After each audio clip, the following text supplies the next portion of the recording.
Cynthia Howland here with Bob Ray Sanders, and thanks for joining us for Taking Sides. Bob Ray, the president is going to address the nation tomorrow in a primetime address. He's going to tell us what his strategy is for dealing with the Islamic State.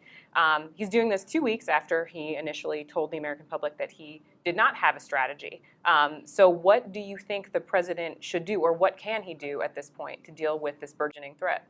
Well, I think the president has already said that he's going to try to get a lot of nations to buy into this, including a lot of Arab You mean like nations. President Bush did during the Second Iraq War? Oh, did he do that? 37. Yeah, great. And unlike with President Bush, we haven't had the leadership in Congress supporting this president like the leadership in Congress supported President Bush. But that's another story, because no matter what the president does, there'll be a great many people in this country who will not like whatever he does. Well, that's true no matter what party you're talking about. But in this particular circumstance, it's not the role of Congress to come up with a plan to deal with the Islamic State. It is the role of the president. The president is the executive. He is the commander-in-chief. He controls most of the intelligence. The agent, he has a national security team. He has the Department of Defense and the Department of State. It's his job as a leader to outline a strategy, to ask Congress for buy-in, and potentially ask them for the power to go in and take some military action and to sell it to the American public. I mean, he is asking them. He's asked them in the past.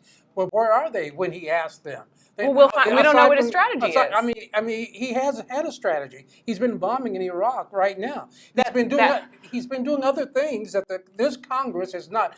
Congress has been on vacation for a month. First of all, I haven't heard them say what ought to be done. I heard them say that he isn't doing enough. Because it's not their job to come up with a military strategy. It is their job. They're leaders of this country. It's the president to come up. It's the president's job to come up with a military strategy and to lead people. And that's what he said he's going to present to Congress. This is what we need to do. And frankly, the president has known he's known for more than a year the threat that ISIS presents. He's known that for a long time. He failed to act in Syria when his ambassador to Syria identified people that we could have allied with and prevented potentially ISIS from coming across the border into Iraq. And yet he's not, it's unlikely that he's going to address Syria. That's easy to sit here and say there are many forces in Syria, and we didn't know who all we could trust. His ambassador, Obama's ambassador and representative in Syria, he resigned because of this problem. I love how you love our ambassadors now. Of course, ever since Ambassador Stevens was killed, we suddenly love our ambassadors, even if they're appointed by this president.